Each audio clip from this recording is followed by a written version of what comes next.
Bonjour à toutes et à tous, c'est Dreaming Castle pour une nouvelle vidéo et aujourd'hui on va parler de l'année 2019 à Disneyland Paris parce que 2019 va être une année, je dirais finalement, de changement, importante en tout cas. Vous allez voir pourquoi. On va parler dans un premier temps de tout ce qui va être les attractions, parce qu'il y a beaucoup de choses à dire sur les attractions cette année, des fermetures, des ouvertures, etc. etc. Et dans un second temps, on parlera plus de tout ce qui sera spectacle, entertainment, saison, le divertissement finalement. C'est parti!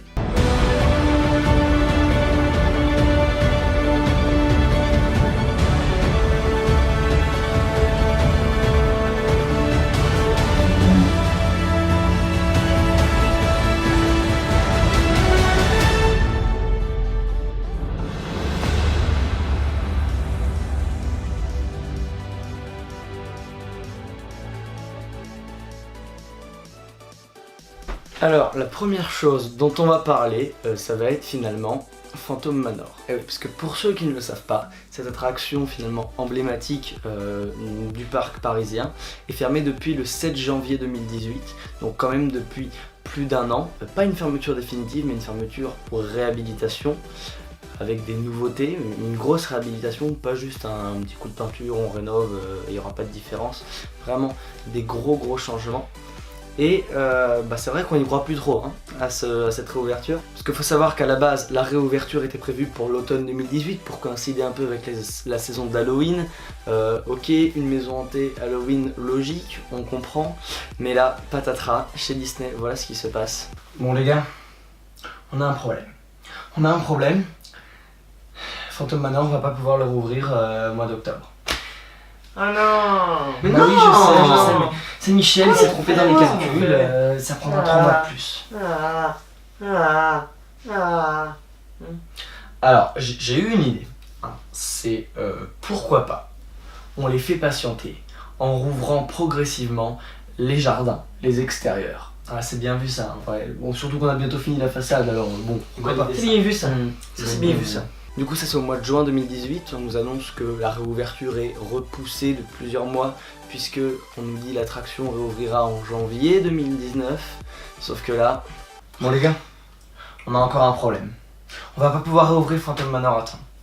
Et oui mais vous connaissez pas la dernière, il paraît qu'il y a de l'amiante dans le bâtiment, de l'amiante. Et oui, du coup on n'a pas le droit de le rouvrir, bah c'est la loi, il faut le faire désamianter, enfin. Et oui, ça va encore nous retarder dans les rénovations. Qu'est-ce qu'ils ont été foutre de l'amiante quand ils l'ont construit là? Quelqu'un a une idée, un concept éventuellement? Alors, j'ai une super idée. Pour les faire patienter, qu'est-ce qu'on fait?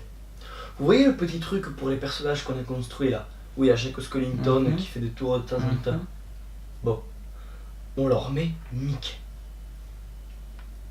Quand il y a un problème, on sort Mickey. C'est comme ça depuis toujours. C'est pas faux. Mais tu lui mets quoi comme costume à Mickey? Mais t'inquiète pas, on lui construit un costume spécial sur mesure. Et bah, le manoir. Il est déguisé en manoir. Il est le manoir. C'est bien ça. Ça part en prod lundi matin, ça. Ouais. Ça c'est bien joué. Je vous l'avais dit ou pas? Donc là on nous donne une date en février qui est encore repoussée.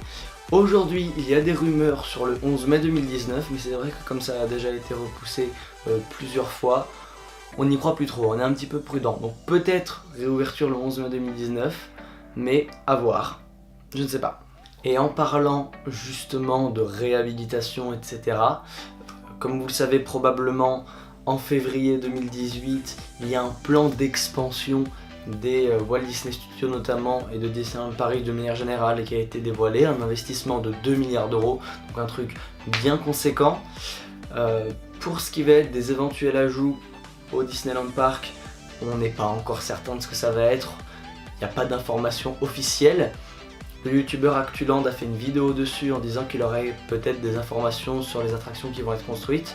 Je vous invite à aller la voir ici ou ici, je ne sais pas de quel côté c'est, voilà cette vidéo qui est à prendre avec des pincettes parce qu'on ne peut pas être sûr trop de ce qu'il nous dit, mais donc pour le Disneyland Park pas d'infos précises. Par contre pour les studios, On sait clairement qu'il y a 3 landes, vous en avez probablement entendu parler. Marvel, Star Wars, la Reine des Neiges, ça c'est acté avec un gros lac au milieu. Dans l'optique de ces nouveaux lands finalement, le premier land qui va ouvrir étant le land Marvel, il y a déjà des attractions qui vont fermer dès cette année. Même qui ont déjà fermé pour certaines. Et oui, puisque à la différence du reste du plan d'expansion des studios avec Star Wars, la Reine des Neiges, patati patata, Marvel c'est un endroit qui existe déjà, qui va simplement être rethématisé, un petit peu refait, donc c'est Backlot.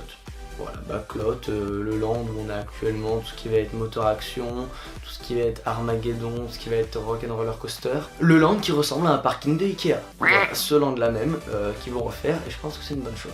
Alors du coup pour les fermetures d'attractions pour ce land Marvel, on a le 1er avril 2019 l'attraction Armageddon qui va fermer définitivement, ça c'est dit, c'est officiel, et elle laisserait place d'après les rumeurs à une attraction Spider-Man, en tout cas c'est ce qu'on pense, on ne sait pas précisément mais on sait à quoi ressemblera le futur bâtiment ainsi que l'allée qui est à côté, puisqu'on a un concept art qui a été dévoilé, qui est celui-ci.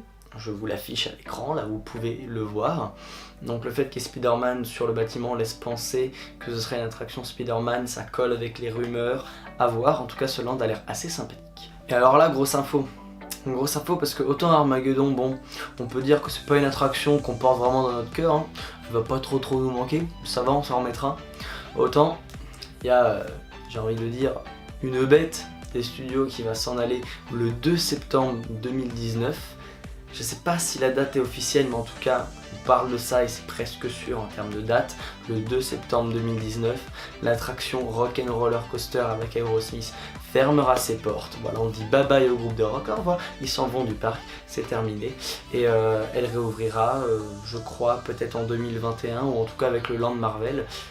S'ils prennent pas de retard sur ces travaux-là, sur le thème du coup d'Iron Man et des Avengers d'une manière générale. Le bâtiment va être complètement repensé, etc. etc.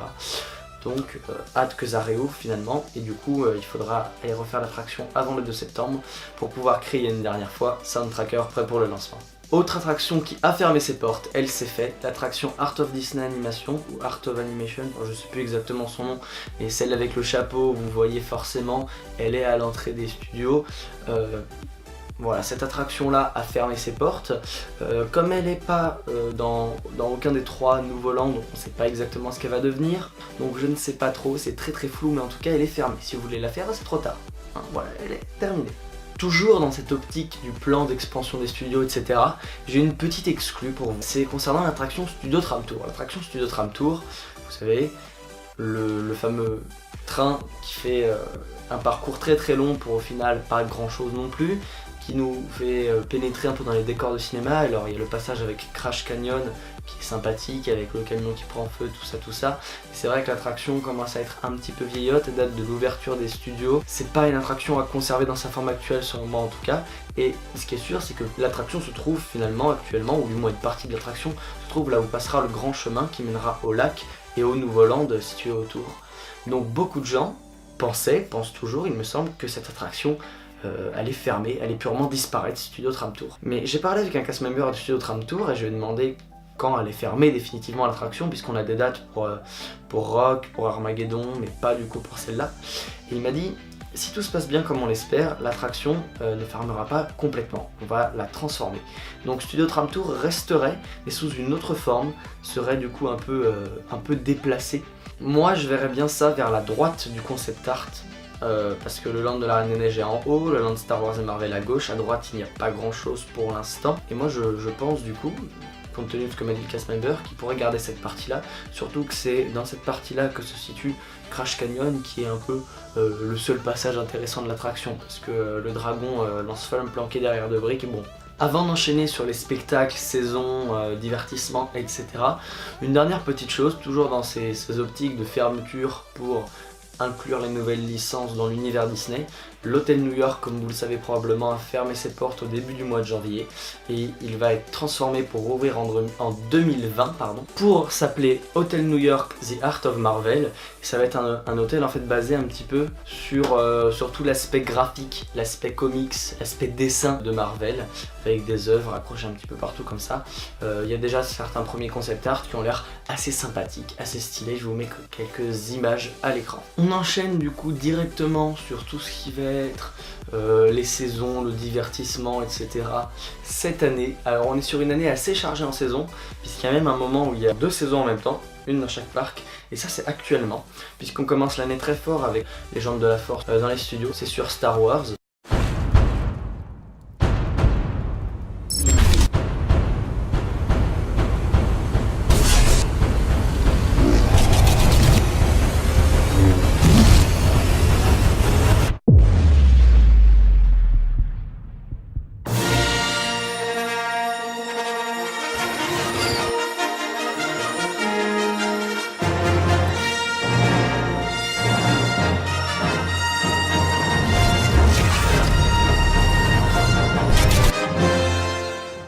Globalement la même chose que l'année dernière, avec un nouveau spectacle et une nouvelle rencontre personnages. On peut rencontrer Chewbacca, ça fait toujours plaisir. Sinon on a eu l'intégration de nouveaux personnages comme Boba Fett qui peut tirer des petits feux d'artifice avec un truc sur son poignet, ça je trouve ça assez stylé, hein, assez sympathique. Par contre du coup je sais pas si c'est pour la sécurité mais ça fait un peu moyen, il arrive comme ça sur scène. Cette position est tout à fait normale, je garde mon bras comme ça pendant 2 minutes 30 jusqu'au moment où je dois tirer mes pétards.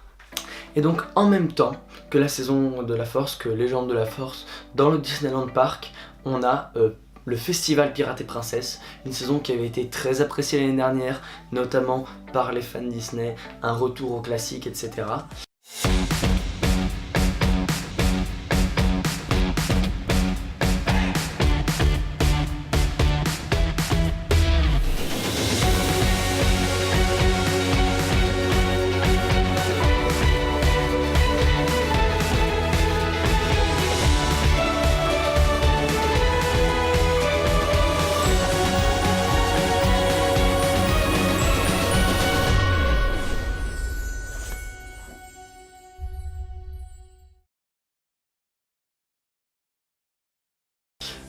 Du coup, une édition à peu près similaire à celle de l'année dernière, les mêmes spectacles, voilà.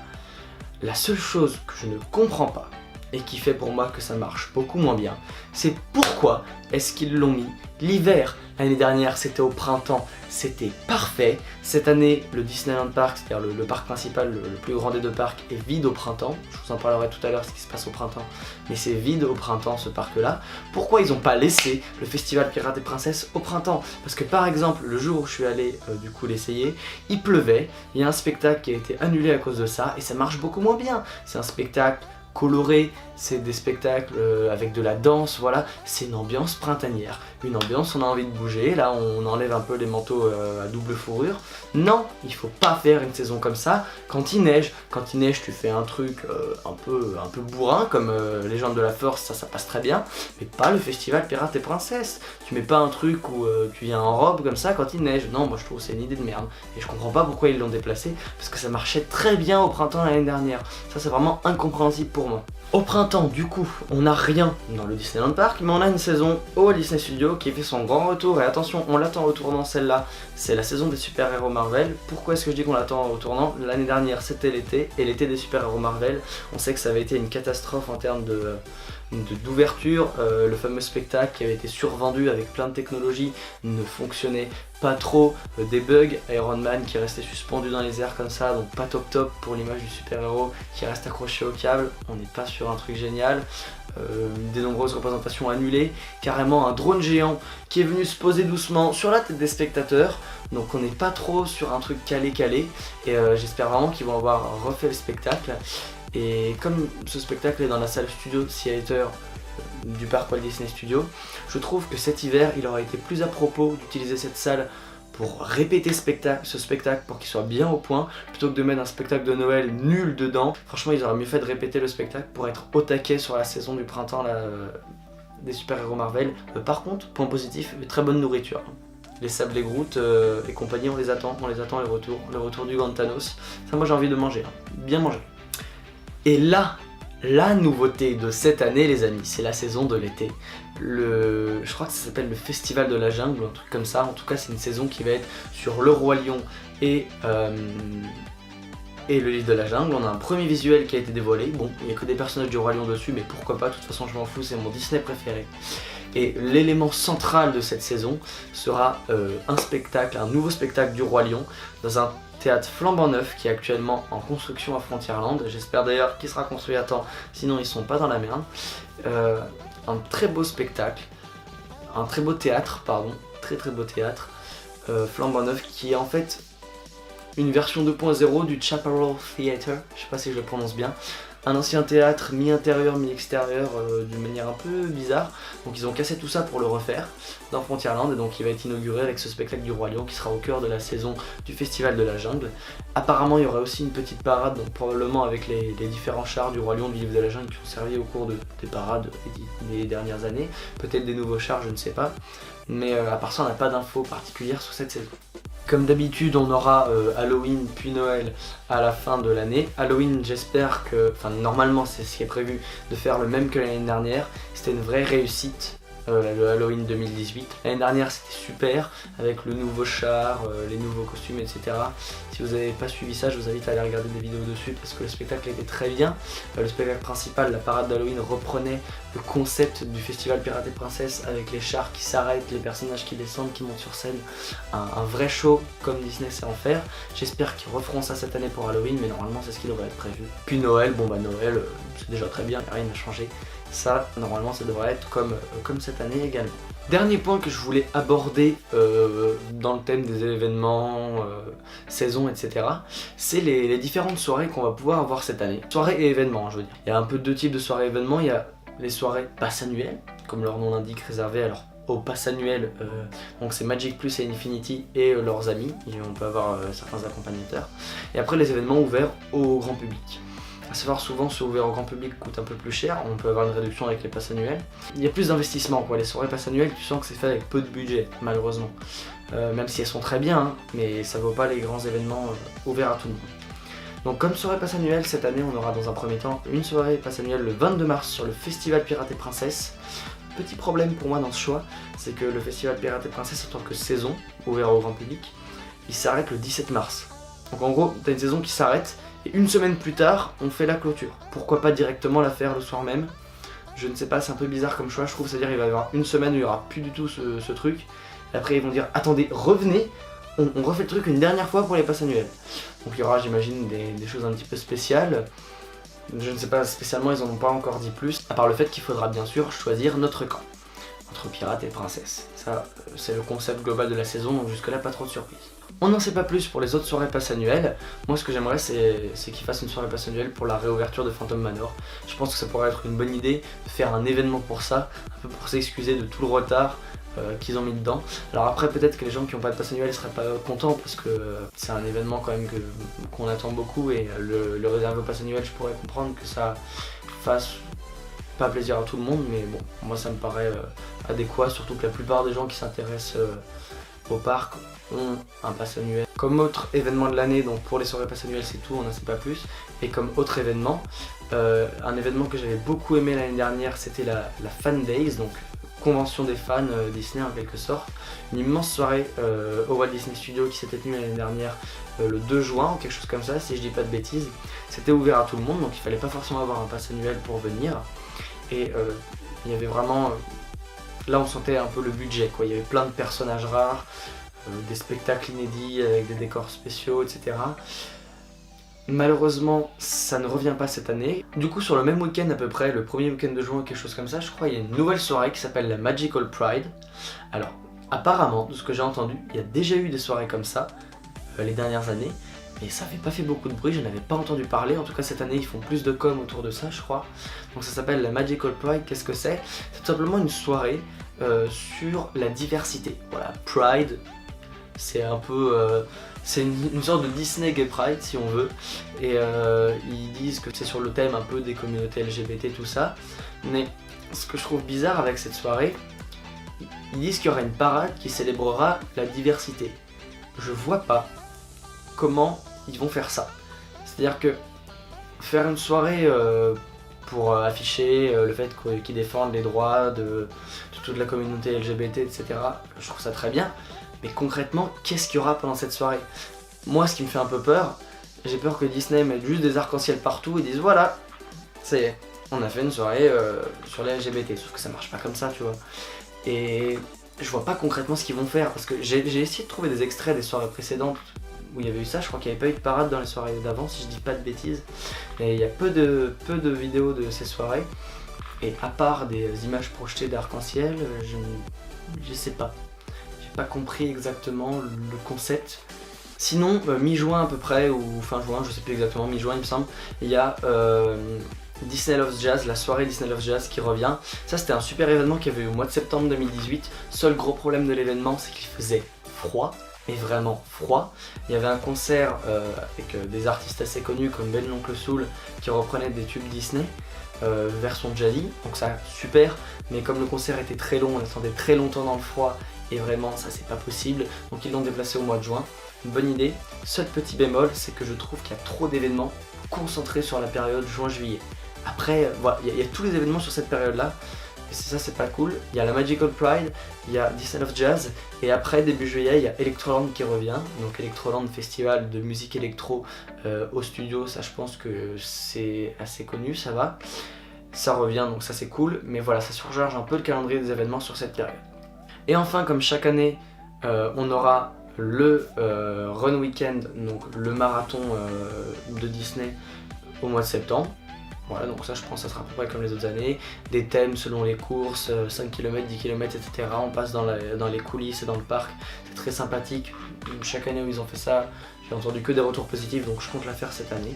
Et comme tous les ans également, une soirée Halloween je pense. Je sais plus si ça a été annoncé, mais c'est sûr qu'il y en aura une. Donc c'est vrai qu'en termes d'événements, le fait qu'il n'y ait plus la Fundays, moi je trouve ça laisse un vide par rapport à l'année dernière. Moi c'était vraiment ce qui m'avait le plus plu de l'année en termes de soirée, et là ça fait un peu creux.